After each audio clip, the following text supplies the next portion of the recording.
आप सभी भक्तों को इस सुंदर ज्योतिष चैनल की तरफ से सभी को राधे राधे।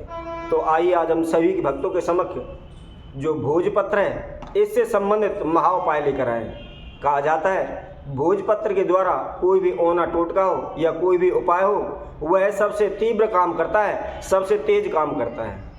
तो इसी के द्वारा हमें किस प्रकार धन में प्रगति करें या कार्यों में जो रुकावटें आ रही हैं उसको हम किस प्रकार दूर करें, तथा इस भोजपत्र के द्वारा केवल धन के उपाय ही नहीं किए जाते बल्कि कहीं धन फंसा हुआ है या खो गया है तो वह भी निश्चित प्राप्त हो जाता है। आज के समय में आप सभी जानते हैं हर कोई पैसे वाला होना चाहता है, हर कोई की होड़ लगी होती है कि मैं ज़्यादा पैसा कमाऊं। लेकिन कहा जाता है भाग्य से ज़्यादा तथा किस्मत से बढ़कर और कुछ नहीं मिलता। तो इसलिए ये ना सोचें केवल ओने टोटके करने से ही हमें धन प्राप्त हो जाएगा, उसके लिए हमें कठिन परिश्रम एवं मेहनत भी करनी होगी। वैसे भी हमारी प्रत्येक वीडियो के माध्यम से हम जो भी उपाय डालते हैं हमारी यही कोशिश होती है कि प्रत्येक व्यक्ति की, प्रत्येक मनुष्य की जो भी समस्याएं, जो भी रुकावटें वह निश्चित ही शीघ्र से शीघ्र दूर हों। तो इसी तरह जो कोई भी भक्त सज्जन हमारे द्वारा जो उपाय हैं उनको करता है, संपूर्ण सही समय से करता है और सच्चे भाव से करता है और उसके साथ साथ लगन मेहनत भी करता है तो उन्हें निश्चित ही सफलता मिलेगी। तो आज हम इस वीडियो के माध्यम से जो भोजपत्र है उसके जो महाउपाय हैं, जो सबसे तीव्र उपाय हैं वह लेकर हम आप सभी के समक्ष आए हैं। तो सभी भक्तों से निवेदन है अगर आपको हमारी यह वीडियो अच्छी लगती है तो हमारे इस चैनल को सब्सक्राइब करें, लाइक करें तथा कमेंट बॉक्स में जाकर ज़्यादा से ज़्यादा कमेंट करें। तो आइए आज हम इन महाउपायों के बारे में जो चर्चा करते हैं उन्हीं को आज हम बताते हैं कि भोजपत्र के द्वारा किस तरह के हमें उपाय करने चाहिए तथा कौन सी तिथि में या किस समय पर करने चाहिए। तो उसी तरह हम नंबर 1 पर बताते हैं अगर किसी के धन में वृद्धि नहीं हो पा रही तो उन्हें क्या करना चाहिए। तो उनके लिए हम महाउपाय बताते हैं किसी भी शुभ तिथि में, गुरु पुष्य नक्षत्र हो या रवि पुष्य नक्षत्र हो या होली हो या दीपावली हो, तो एक बिना छिद्र वाला भोजपत्र लेकर रक्त चंदन के अंदर गुलाब जल बनाकर उसकी स्याही बना लें तथा मोर पंख की सहायता से एक भोजपत्र के अंदर श्री यंत्र का निर्माण करें और माता लक्ष्मी का जाप करें। उसके पश्चात उस भोजपत्र को आप जहाँ भी चीज़ वस्तु पैसे रखते हैं या जहाँ तिजोरी है उसके अंदर रख दें। ऐसा करने से निश्चित ही कुछ ही दिनों में आपको आश्चर्य होने लगेगा, इतना पैसा आपके बरकत होने लगेगी, लाभ होने लगेगा।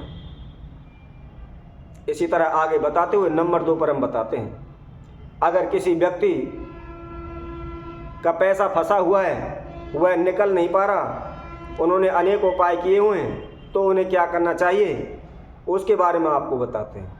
यदि किसी व्यक्ति का पैसा फंसा हुआ है तो उन्हें शुक्रवार के दिन कपूर लेकर उसको जलाकर उसका काजल बना लें और काजल की सहायता से उस व्यक्ति का नाम भोजपत्र के ऊपर लिखें। भोजपत्र के ऊपर उसका नाम लिखने के पश्चात माता लक्ष्मी के मंत्रों का जाप करें और जिस व्यक्ति के पास आपका पैसा फंसा हुआ है उसका मन ही मन उसका चित्र या फोटो मन के अंदर धारण करें। तो ऐसा करने से धीरे धीरे कुछ ही दिनों में आपका फंसा पैसा निश्चित ही निकल आएगा। उसी तरह आगे बताते हुए नंबर 3 पर हम बताते हैं अगर किसी व्यक्ति का पैसा खो गया है, पता नहीं चल पा रहा, तो उसके लिए क्या करना चाहिए। यदि किसी व्यक्ति का पैसा खो गया है, पता नहीं चल पा रहा या नहीं मिल पा रहा है तो उन्हें शुक्रवार के दिन एक भोजपत्र लेकर उसके ऊपर लाल स्याही या रक्त चंदन से मोर पंख की सहायता से क्रम कृष्णाय नमः मंत्र लिखें। उसके पश्चात कृष्ण जी का ध्यान करते हुए लाल धागे की सहायता से चांदी के ताबीज में भरकर उसे गले में धारण करें। ऐसा करने से कुछ ही दिन में निश्चित ही उसके धन का पता चल जाएगा। और इसी तरह आगे बताते हुए नंबर 4 पर हम बताते हैं अगर कोई भी व्यक्ति आपसे बार बार झगड़ा करता है, आपके कार्यों में रुकावट डालता है या आपसे दुश्मनी करता है तो उसके लिए आपको क्या करना चाहिए। तो इससे संबंधित हम आपको उपाय बताते हैं। अगर किसी व्यक्ति के जो भी शत्रु हैं, जो भी दुश्मन हैं, तो उनके लिए आपने शुभ तिथि में, शुभ नक्षत्र में या शुक्रवार शनिवार को एक भोजपत्र लेना है। उसके ऊपर रक्त चंदन से तथा अनार की कलम द्वारा उस व्यक्ति का नाम लिखना है और नाम लिखने के पश्चात एक शहद की शीशी लेकर उसके अंदर पूरा डुबो देना है। ध्यान रहे शहद से ऊपर ना निकले, शहद के अंदर पूरा डूबा रहे और वह कागज मुड़े नहीं।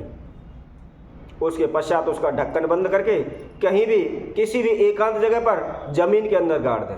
परंतु ये ध्यान रखें यह कार्य करते समय कोई भी आपको टोके नहीं या रोके नहीं। इसी तरह आगे बताते हुए नंबर 5 पर हम बताते हैं, अगर किसी व्यक्ति के ऊपर कोई ने औना टोना टोटका जादू कर दिया है या तंत्र मंत्र किया है या उसको बांध दिया है तो उन्हें क्या करना चाहिए। तो उनके लिए हम उपाय बताते हैं। रविवार के दिन संध्या के समय 4 बजे के पश्चात एक भोजपत्र लेकर अपने ऊपर से 7 बार उल्टा उतारते हुए पूरब की ओर मुख करके उसको जला दें।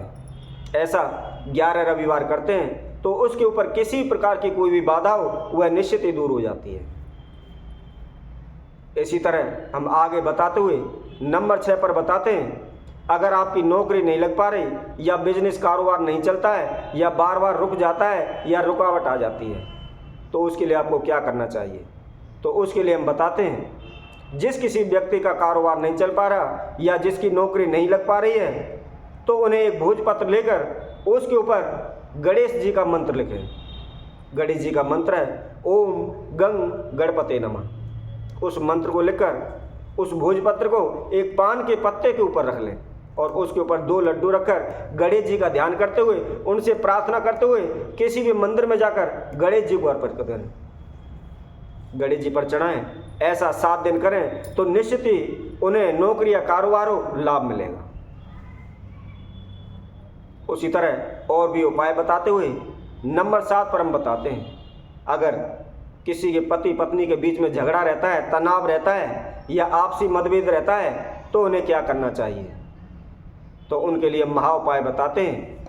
बहुत ही दिव्य चमत्कारी उपाय है। जिस किसी भी पति पत्नी के बीच में झगड़ा होता है तो उन्हें एक भोजपत्र लेकर उस पर थोड़ा सा सिंदूर रख लें और रात्रि को सोते समय अपने पति के तकिए के नीचे रख दें और सुबह उठकर उसे अपने सिंदूर में मिला लें और उसके अंदर एक कौड़ी भी डाल लें। तो उससे रोजाना मांग भरें, हो सके तो पति के द्वारा मांग भरवाएं तो और भी ज़्यादा फायदा होता है। तो ऐसा करने से कुछ ही दिनों में आपसी प्रेम बढ़ेगा तथा मतभेद उच्चाटन झगड़ा जो कुछ भी है वह निश्चित ही दूर हो जाएगा। इसी से संबंधित हम भोजपत्र के द्वारा और भी जो महाउपाय है उसके बारे में बताते हैं। अगर किसी का पैसा डूब गया है या पैसे की बहुत चाहत है, पैसा नहीं मिल पा रहा या किसी झगड़े में फंस गया है या किसी भी समस्या में वो फंस गया है, उसको कहीं से भी कोई रास्ता नज़र नहीं आ रहा या कोई भी उसका साथ नहीं दे पा रहा है तो उन्हें क्या करना चाहिए। तो उसके लिए हम उपाय बताते हैं। उसके लिए आपको एक भोजपत्र लेना है जो बगैर छिद्र वाला हो। जैसा कि हमने पहले भी उपाय बताए, अगर आप भोजपत्र जिस किसी भी प्रयोग में इस्तेमाल करते हैं उसके अंदर कोई भी छिद्र कहीं से भी फटा टूटा ना हो, साफ भोजपत्र लेना है। उसके ऊपर रक्त चंदन से अनार की कलम की सहायता से 4 खाने बनाने, यानी चौकोर बनाकर उसके अंदर प्लस का निशान लगा दें तो वो 4 खाने हो जाएंगे। तो उसी तरह उस 4 खाने में प्रथम खाने में आपको जो अंक लिखना है वह 9 अंक लिखना है। इसी तरह जो आपका जो 4 खाने बनाए हुए हैं उसके अंदर आप जो 9 के खाने वाले का सामने वाला खाना है उसके अंदर आप 3 का अंक बनाएं और जो जिसमें 9 लिखा हुआ है उसी के नीचे खाने वाले में आपको 11 का अंक लिखना है और 11 का अंक जो लिखा हुआ है उसके सामने वाले खाने में आपको 8 का अंक लिखना है। इसी तरह आपको ये 4 अंक लिखने हैं और 4 अंक लिखने के पश्चात आप अपनी मनोकामना जो भी जिस किसी भी कार्य के लिए आप कर रहे हो उसके ऊपर वह लिख दें। लिखकर प्रार्थना करें। प्रार्थना करने के पश्चात आप उसको या तो चलते पानी में प्रवाहित करें या किसी देवी के सामने चढ़ा दें। मंदिर में जाकर माता दुर्गा के समक्ष चढ़ा दें तो निश्चित ही आपकी जो भी मनोकामनाएं या जिस भी समस्या में फंसे हुए हो, आप उससे उभर जाओगे, उससे निकल जाओगे। क्योंकि जो भी हमने आपको अंक बताए हैं, ये केवल अंक नहीं है, ये हमारे सभी देवी देवताओं की संपूर्ण शक्ति है। जैसे कि आपको हमने पहला जो खाना बताया था उसके अंदर 9 का अंक बताया था। तो 9 का अंक मतलब होता है माता दुर्गा के 9 रूप जो नवरात्रि होते हैं। तो उसमें माताओं के 9 रूप पहले खाने में विराजमान होते हैं। इसी तरह जो हमने 3 अंक बताया है, तो 3 अंक में हमारे तीनों देव आ गए, ब्रह्मा विष्णु महेश, तथा उनके साथ जिससे हमारा संपूर्ण जीवन संपूर्ण संसार चलता है, जो 3 महाशक्तियाँ हैं, वह शक्तियाँ हैं माता काली, माता सरस्वती तथा माता लक्ष्मी। इसी तरह जो हमने आगे अंक आपको बताया है 11, तो 11 का अंक सीधा शंकर भगवान से संबंधित है, क्योंकि वो सब आप भी जानते हो 11 का मतलब होता है रुद्र अवतार। तो 11 अंक में रुद्र अवतार भगवान शिव विराजमान है। उसी तरह जो 8 में हमने जो चौथा खाना है उसमें जो 8 अंक लिखवाया है उसका मतलब है अष्टलक्ष्मी।